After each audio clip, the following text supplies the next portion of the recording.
India's daily COVID curve showed marginal improvement today as the country reported 2.35 lakh cases, which is around 6% lower than yesterday. The country reported 871 deaths, which included 258 backlog deaths from Kerala and 613 fresh casualties. Some 4.93 lakh people have died in the country due to the virus so far. The 613 fresh deaths reported today are the highest daily casualties reported during the third wave. The active now comprises 4.91% of the total infections, while the national COVID 19 recovery rate has decreased to 93.89%. 400 districts have logged over 10% positivity rate in the week ending January 26. India's COVID 19 vaccination coverage has crossed 164.04 crore doses. 95% of India's eligible adult population has been administered the first dose of COVID vaccine, while 74% are fully inoculated. The Delhi Commission for Women has issued a notice to State Bank of India for stopping women who are over 3 months pregnant from joining work. State Bank of India or SBI has called these women temporarily unfit. The Commission's chairperson Swati Maliwal tweeted. She said the bank's action is discriminatory and illegal as it could affect maternity benefits provided under the law. State Bank of India seems to have issued guidelines preventing women who are over 3 months pregnant from joining service and have termed them as temporarily unfit. This is both discriminatory and illegal. We have issued a notice to them seeking withdrawal of this anti-women rule, Maliwal tweeted. In the notice tweeted by Maliwal, the Delhi Commission for Women or DCW said that SBI in a circular on December 31 stopped women who are more than 3 months pregnant from joining work despite having been selected through due process. The bank seems to have framed rules which state that if a woman candidate is 3 months pregnant, then she should be considered as a temporary unfit and would not be given immediate joining upon her selection. This is very serious matter. This action of the bank appears to be discriminatory and illegal as it's contrary to maternity benefits provided under the Code of Social Security 2020, it said.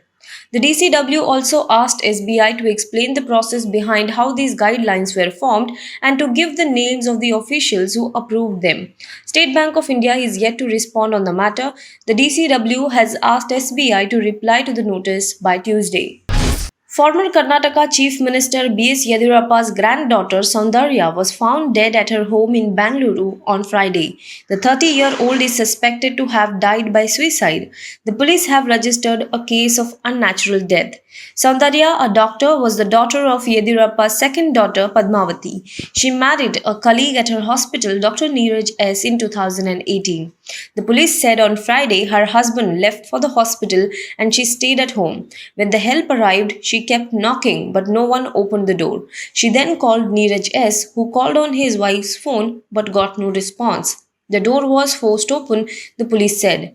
Chief Minister Basavaraj Bommai, many ministers and senior BJP leaders visited Yeddyurappa's home after learning of the tragedy. With just 3 days for Union Budget 2022-23, a proposal by Finance Minister Nirmala Sitharaman on February 1st last year to set up a bad bank has been cleared. State Bank of India Chairman Dinesh Khara on Friday said the proposed bad bank has now received all necessary permissions, including from the Reserve Bank of India. It is ready to commence operations with 15 cases worth 50,335 crore rupees to be transferred by March 31st. Khara said public sector banks will have a majority stake in the National Asset Reconstruction Company Limited, while private banks will majorly own the India Debt Resolution Company Limited. Sitharaman had in her February 1st, 2021 budget speech proposed a new structure for resolution of stressed asset. The high level of provisioning by public sector banks of their stressed asset calls for measures to clean up the bank books. An asset reconstruction company and asset management company would be set up to consolidate and take over the existing stressed debt and then manage and dispose of the assets to alternate investment funds and other potential investors for eventual value realization, she had said then. SBI's Khara said there were certain concerns being raised about eventually both NARCL and IDRCL have requisite approval. NARCL will acquire and aggregate identified non-performing asset accounts from banks while IDRCL will handle the debt resolution process, he said.